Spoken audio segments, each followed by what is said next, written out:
आज हम उस इंसान को देखने के लिए यहाँ पर आए हैं जिसने जहर को छोड़ा है, उस जहर को जिसने ज़माने को पलटने में कोई कमी नहीं करी। अब देखिए किस जहर की बात हम कर रहे हैं। चलिए अब चलते हैं क्लिनिक, जहाँ होंगी इनसे बातें। हेलो दोस्तों, आपको पता है मन के हारे हार है और मन के जीते जीत। एज अ डॉक्टर अगर मैं 1000 लोगों को ये बोलती हूँ कि आप नशा छोड़ दीजिए मेरे कहने पर, तो ये बिल्कुल भी जरूरी नहीं है कि कोई मेरी बात को सुनने में भी इंटरेस्टेड होगा। लेकिन आज हम आपको एक ऐसे बंदे से मिलवा रहे हैं, एक ऐसे इंसान से मिलवा रहे हैं जिसने अपने विल पावर से, अपने खुद के माइंड सेट से सिगरेट छोड़ दिए। तो आइए, आपका बहुत बहुत स्वागत है हमारे शो में, और प्लीज आप अपना इंट्रोडक्शन खुद दीजिए। My name is Munawwar Hussain. I am teacher, computer teacher. हमारा ये जो क्लिनिक है इसी के पास में इनका कंप्यूटर इंस्टीट्यूट काफी टाइम से चल रहा है और ये काफी अवेयर है हेल्थ को लेकर। और आज हम इनसे पूछना चाहते हैं कि ऐसा कौन सा वाकया हुआ है इनकी लाइफ में जिसके कारण इन्होंने सिगरेट पीना छोड़ दिया। बताइए कब से शुरू करी और कब आपने छोड़ने का सोचा? मैं 2006 में मैंने पीना शुरू की थी। और 2011-12 में मेरे साथ इतना ऐसा था, पॉकेट बैग में एक पैकेट सिगरेट और लाइटर रखा रहता था। अच्छा।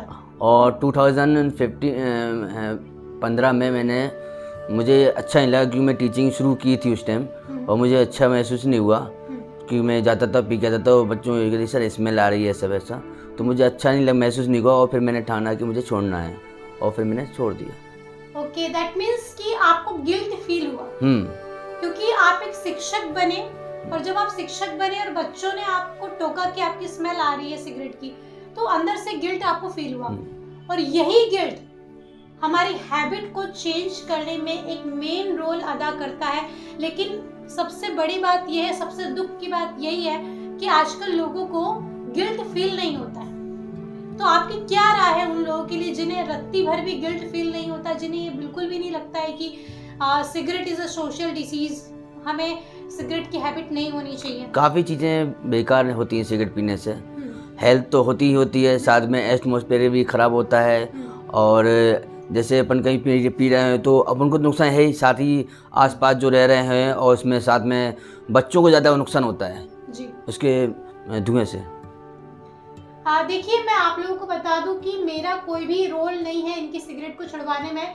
मैं इनसे कई बार मिलती हूँ, लेकिन मैं इन्हें एज ए पेशेंट यहाँ पर लेकर नहीं आई हूँ। इन्होंने जो कुछ भी मुझे स्टेप बताया है इनकी लाइफ का, वो खुद आकर बताया है। कई बार, लाख बार बोलने के बाद भी लोग सिगरेट नहीं छोड़ पाते हैं। ऐसा क्यों होता है? आपने किसी ऐसे बंदे को देखा है जिसको आपने मोटिवेट करने की कोशिश करी हो, लेकिन उसने आपके कहने पर नहीं छोड़ा हो?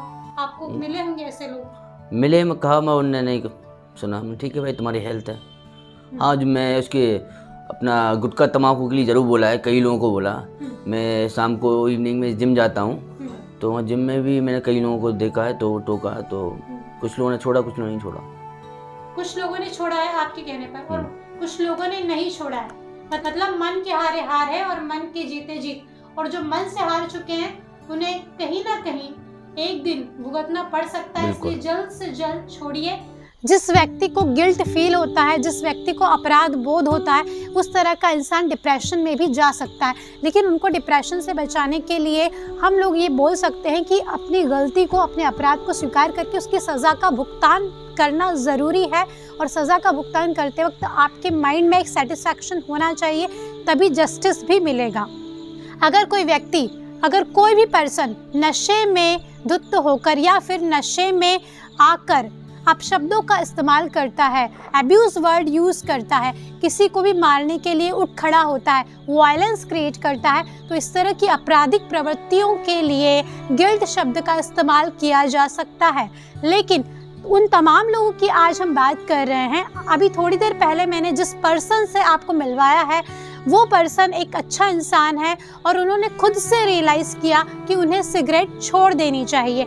तो आज इस पूरी दुनिया में कई सारे ऐसे लोग हैं जिन्हें बैड हैबिट है, लेकिन उनके लिए गिल्ट शब्द का प्रयोग नहीं किया जा सकता है। अभी थोड़ी देर पहले मैंने जिस व्यक्ति के लिए गिल्ट शब्द का प्रयोग किया, वो शब्दावली गलत है। मुझे गिल्ट शब्द का प्रयोग नहीं करना चाहिए था। डेफिनेटली, क्योंकि उस व्यक्ति को रियलाइज़ हुआ अपनी गलती और उन्होंने अपनी गलती को समय रहते सुधार लिया।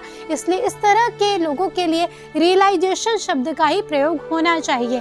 इसलिए ये ध्यान रखने वाली बात है, ये सोचने वाली बात है कि उन तमाम लोगों के लिए हम गिल्ट शब्द का प्रयोग कर सकते हैं जिन्होंने अपराध किया है, जिन्होंने कोई ऐसा क्राइम किया है जिसके कारण किसी इंसान को बहुत तकलीफ पहुंची है, जिसके कारण किसी की ज़िंदगी ख़राब हो गई है। डेफिनेटली ऐसे लोगों को गिल्ट फील होना ज़रूरी है। लेकिन आज हम उन तमाम लोगों के बारे में बात करना चाह रहे हैं जिन्हें अपनी गलती का एहसास है और उनके लिए रियलाइजेशन करना ही पॉसिबल है और रियलाइजेशन से उनकी लाइफ बेहद अच्छे तरीके से सुधर सकती है। So stay blessed and stay positive.